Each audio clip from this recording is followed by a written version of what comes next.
మాజీ ముఖ్యమంత్రి కేసీఆర్ మంత్రి కేటీఆర్లపై ఫైర్ అయ్యారు మంత్రి పొన్నం ప్రభాకర్. ఓడిపోయాననే అసహనంతో కేసీఆర్ మాట్లాడుతున్నారని అన్నారు మంత్రి. కేసీఆర్ అసహ్యమైన భాష చూస్తుంటే సిగ్గుగా ఉందన్నారు.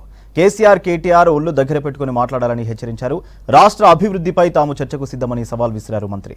ఎవరెవరిని తొక్కుతారో చూసుకుందాం రా అంటూ సవాల్ విసిరారు మంత్రి పొన్నం.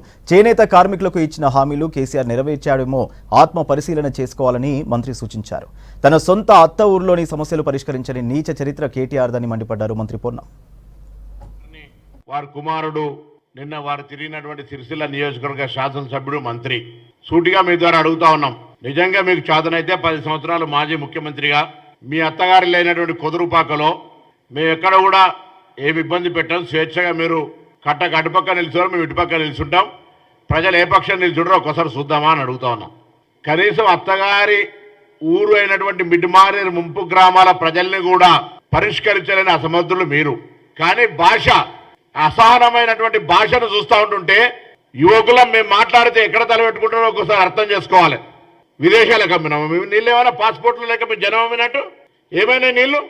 ఇవాళ అసహనంతో ముఖ్యమంత్రి శాశ్వత ఎవరు కాదు, ఆయనకున్న కారణం ఇంకొకటి, కొడుకు మంత్రి దిగిపోయే నేను ముఖ్యమంత్రి దిగిపోతే ఆయన అసహనంతో కరీంనగర్ గోంగనే అంతకుముందున్న రాజరికము, ఆడంబరము, అటాసము కన్నడ గోయర్కి ఏది పడితే అది మాట్లాడుతూ ఉండు.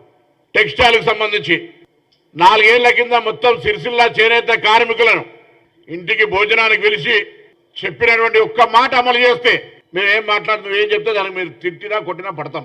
ఇలా సిరిసిల్ల చేనేత అన్నల దగ్గర ఉన్నటువంటి బకాయి మీరు పెట్టినటువంటి పాపమే కదా. మొన్న ఆయన కొడుకు అన్నాడు బట్టలోడు తీస్తామన్నాడు, ఈయన అంటున్నాడు కుక్కల కొడుకుల్లారా, లత్కోరు, చవటల్లారా, దద్దమలారా. ఎవరిని మొత్తం సమాజంలో ఉన్నటువంటి అక్కడ ప్రాతినిధ్యం వహిస్తున్న 2 ఎస్సీ 2 బీసీ ఎమ్మెల్యేలను తిడుతున్నావా? ఎవరు తిట్టదలుచుకున్నావు? ఇలా మళ్ళీ మీరు వస్త్ర సంక్షోభాన్ని సృష్టించింది మీరు. మళ్ళొకసారి క్షేత్రస్థాయిలో ఇంకా రేపటి నుంచి ఫీల్డ్ మీద ఉంటాం. రండి, 50,000 మందితో మమ్మల్ని దొక్కుతావా, మేము మిమ్మల్ని దొక్కుతామా చూసుకుందాం రమ్మని అంటా ఉన్నా. ఇప్పటికైనా విలువ ఏమైనా కొద్దిగా గౌరవం ఉంటే నీ కూతుర్ని చేసినటువంటి జైల్లోకి తెచ్చుకోవడానికి నిర్దోష పరిస్థితి నుంచి బయటపడే ప్రయత్నం చేయమని చెప్పి కోరుతా ఉన్నా. దయచేసి మాట, ఒళ్ళు, నాలిక అన్ని దగ్గర పెట్టుకోమని కోరుతాను. పెద్ద మనిషిగా కొద్దిగా గౌరవం ఇచ్చి, గౌరవం తీసేస్తే ఆ వేములవాడ రాజరాజేశ్వర గుడి ముందర మాటలు తప్పి అక్కడికి గుళ్ళకి చెప్పులు ఇచ్చి పెట్టిపోతే చెప్పులు ఎత్తుకుపోయేటోళ్ళతో సమానంగా లెక్క పెట్టాల్సి వస్తుంది.